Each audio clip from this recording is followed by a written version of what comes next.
Hello everybody, this is Bryant. I just wanted to get on and showcase my latest tube amp. What we have here, this amp was born a Marshal MG30.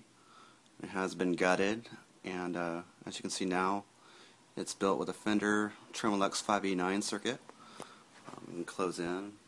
See that we have a couple of volumes, a couple of inputs. We have a tone, speed and depth for the tremolo. On top here used to be the guts of the Marshal. Everything's since been removed. As you can see, there used to be a DSP chip in here.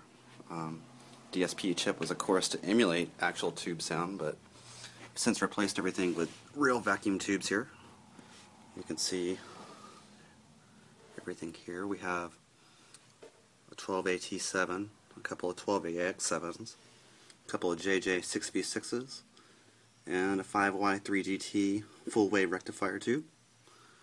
And just shortly here I'll give you guys a little demonstration of what this little guy can do.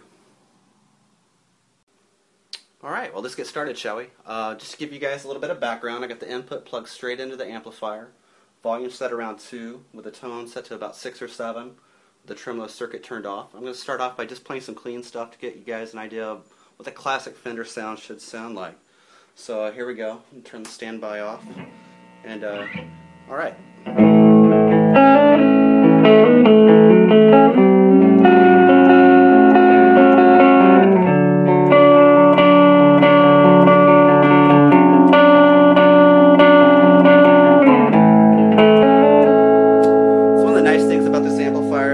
Dynamic with the right picking hand. So if I really wanted to dig in with a pick, I can get a little bit more crunch, get a little bit more bluesier stuff in. So let's start off by just like a so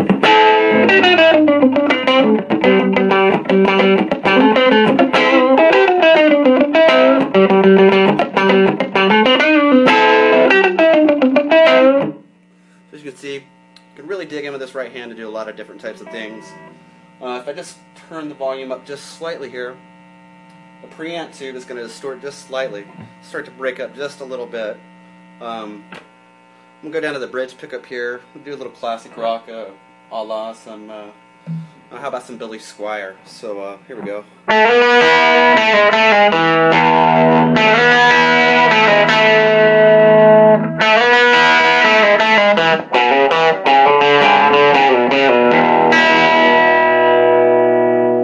So as you can see right there, starting to drive the tube just a little bit harder, and you can kind of see how the tube's just going to start breaking up just a little bit.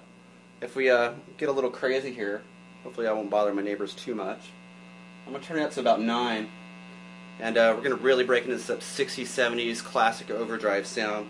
So why not just kick it off with some classic Aerosmith, I guess. Here we go.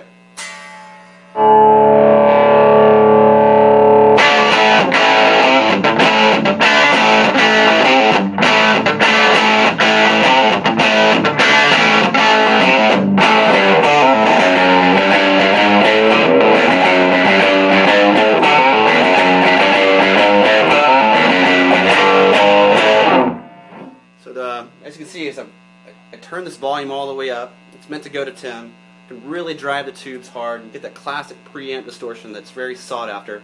You can't fake this with some solid state circuit, although plenty of people try and emulate it as best they can. Some people do it pretty well, but it's nothing like going to the real thing. But that's not my favorite part about this amplifier.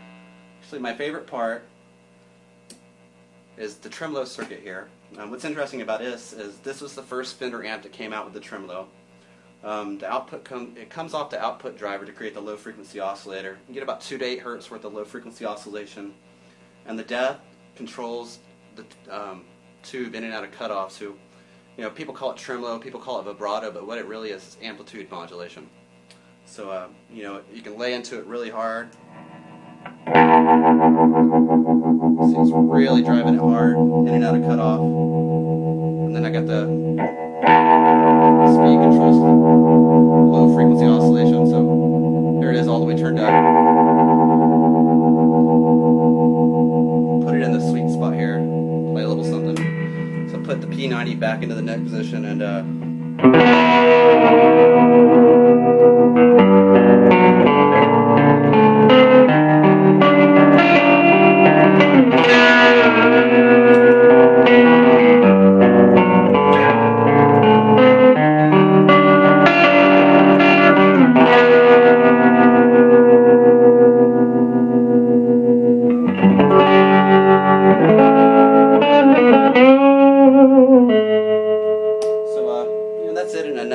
guess, and I'm really happy with the way this tube amp turned out. Leaps and bounds past my first build. I really learned a lot from the mistakes you make with the first time you do anything, I guess.